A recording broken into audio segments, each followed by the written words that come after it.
नमस्कार, आप देख रहे हैं साधना प्लस न्यूज और मैं हूं आपके साथ अंजू भाटी। बुलेटिन की शुरुआत करने से पहले नजर डालते हैं सुर्खियों पर। भरतपुर सांसद रंजीता पहुंची मदरियापुरा। पीड़ित परिवार से सांसद ने की मुलाकात कर पीड़ित परिवार को बंधाया ढांढस।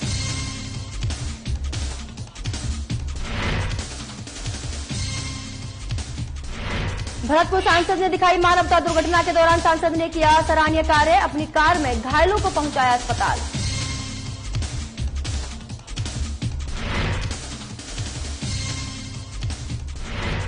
कोटा में बीजेपी ग्रामीण ने सौंपा ज्ञापन। तहसीलदार को सौंपा ज्ञापन। बिजली और पेयजल समस्या को लेकर सौंपा गया ज्ञापन।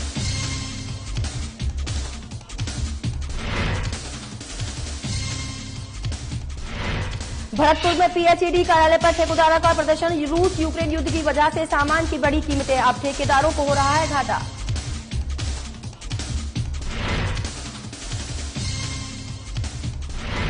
करेड़ा में विद्यार्थियों को हो रही परेशानी। पीने के पानी को लेकर हो रही काफी समस्या। आक्रोशित ग्रामीणों ने जताया रोष।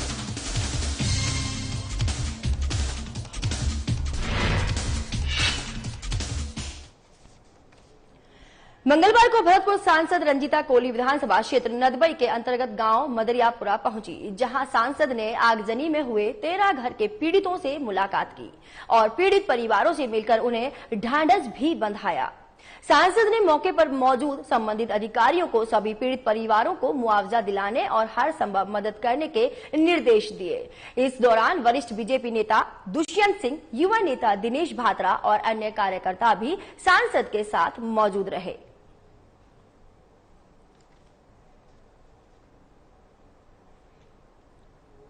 भारतीय जनता पार्टी भरतपुर में आयोजित 3 दिवसीय शिविर में जाने के दौरान भरतपुर सांसद रंजीता कोली ने उज्जैन से वैर मार्ग कर हुई दुर्घटना को देख तुरंत अपनी गाड़ी को रुकवाया और मानवता दिखाते हुए फौरन घायलों की मदद की। सांसद अपनी स्कॉट कार में इलाज के लिए घायलों के सेवर सीएचसी लेकर गए और वहां उनका इलाज करवाया।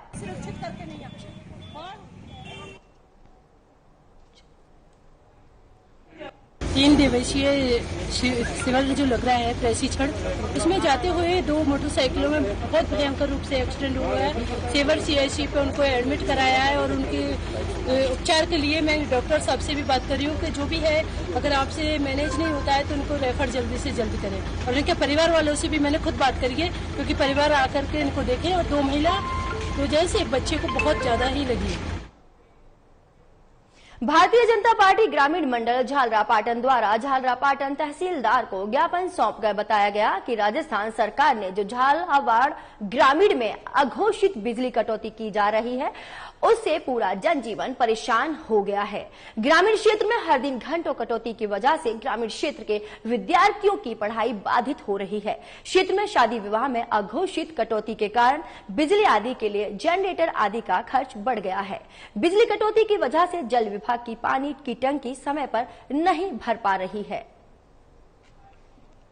भारतीय जनता पार्टी ग्रामीण मंडल झालरापाटन के नेतृत्व में ग्रामीण क्षेत्र में राजस्थान सरकार द्वारा की जा रही अघोषित बिजली कटौती के विरोध में ज्ञापन देने के लिए आए थे और हमने तहसीलदार जी को ज्ञापन देकर के चेताया है, अगर लाइट व्यवस्था का सुधार नहीं किया गया तो झालरापाटन ग्रामीण की जनता इसके विरोध में उग्र आंदोलन करेगी, जिसकी सारी जिम्मेदारी प्रशासन की होगी। किसी भी प्रकार की अव्यवस्थाएं होती है, चक्का जाम होता है या कहीं पे तोड़फोड़ होती है या कोई भी घटना होती है, तो इन सब के लिए राजस्थान सरकार, झालावाड़ जिले का प्रशासन, तहसीलदार महोदय जिम्मेदार रहेंगे। मुकुंदरा में पगमार्ग फाउंडेशन द्वारा जन आक्रोश रैली का आयोजन किया गया। ये जन आक्रोश rally Mukundra hills tiger reserve के द्वारा रेंज कार्यालय के सामने किया गया। वन प्रेमियों ने अनोखे तरीके से रोष प्रकट करते हुए रेंज कार्यालय पर बैंड बजाकर MT4 वैगन को सेलजर से जोन में ला जाने को लेकर प्रदर्शन कर ज्ञापन सौंपा। मुकुंदरा हिल्स टाइगर रिजर्व शुरू से ही बाघों का प्राकृतिक आवास रहा है। यहाँ 70 के दशक में अच्छी संख्या में बाघ स्वच्छंद विचरण करते थे, फिर धीरे धीरे बाघ खत्म होते गए और एक समय ये बाघ विहीन हो गया।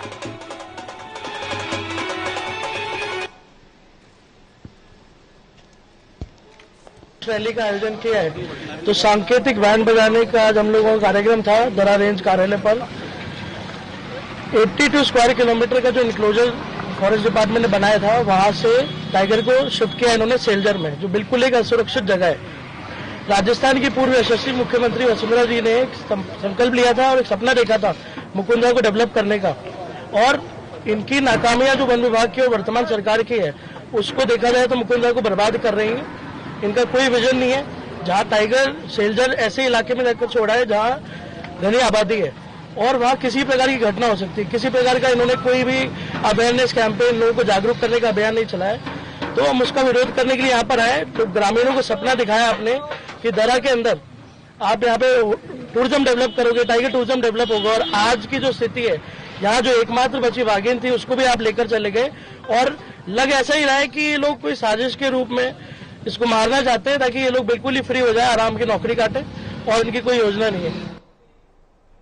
भरतपुर के पीएचईडी कार्यालय पर राजस्थान पीएचईडी कॉन्ट्रैक्ट यूनियन ने अपनी मांगों को लेकर प्रदर्शन किया। कॉन्ट्रैक्टर की मांग है कि रूस और यूक्रेन के बीच चल रहे युद्ध की वजह से सामान महंगा हो गया है, लेकिन उन्होंने जो टेंडर लिए थे वो युद्ध से पहले लिए थे। अब महंगाई बढ़ने की वजह से उन्हें हर सामान महंगा मिल रहा है और इससे उन्हें लिए हुए टेंडर में घाटा भी हो रहा है।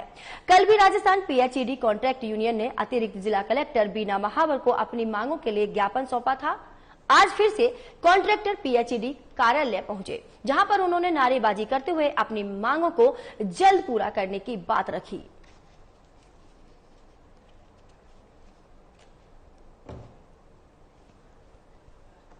आज ऑल राजस्थान में पीएचडी का हर संभाग पर धरना है। कॉन्ट्रैक्टरों द्वारा काम बंद कर दिए गए हैं क्योंकि बाजार में अचानक जो रेटें बढ़ी हैं, करीब 80% से लेकर 120-25% तक जो रेटें बढ़ी हैं, उनमें हम ठेकेदारों का काम करना मुश्किल हो रहा है।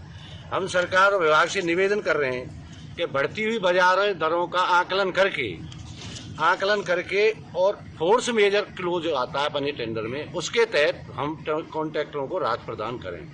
दूसरी मांग ये, विभाग में जो ड्रोन डिजाइन 26/8/2021 पे उन्होंने एक परिपत्र जारी किया है कि विभागीय ड्रोन डिजाइन जो हम पे थोपी हैं, है ना, उनको हम सरकार से मांग कर रहे हैं कि उस परिपत्र को तुरंत प्रभाव से वापस लिया जाए। राजस्थान पीएचडी के सभी संभागों पे और सभी जिलों पे कॉन्ट्रैक्टर अपनी मांगों को पीएचडी सारे अफसरों के लिए अपनी मांगों को बताने के लिए बैठे हुए हैं। कल हमने सभी संभागीय आयुक्त कलेक्टर महोदय को अपना ज्ञापन सौंपा था, जिसमें हमने बताया था 100 से और 150 के % के हिसाब से मार्केट में कीमत बढ़ चुकी है।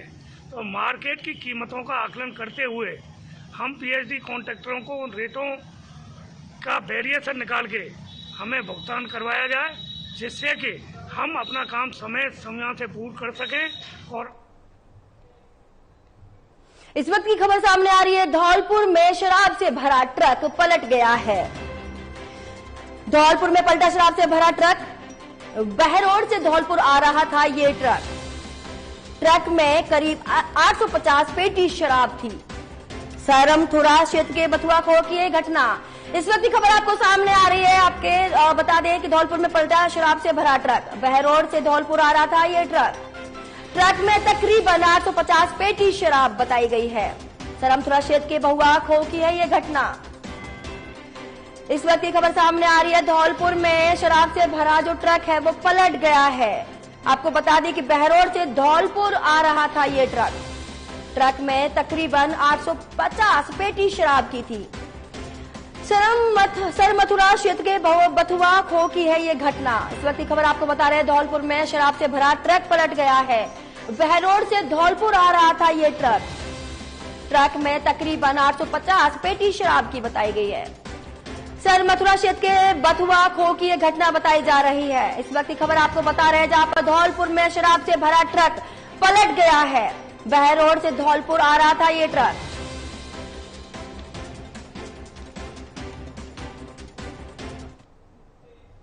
रुक करते हैं खबरों की ओर।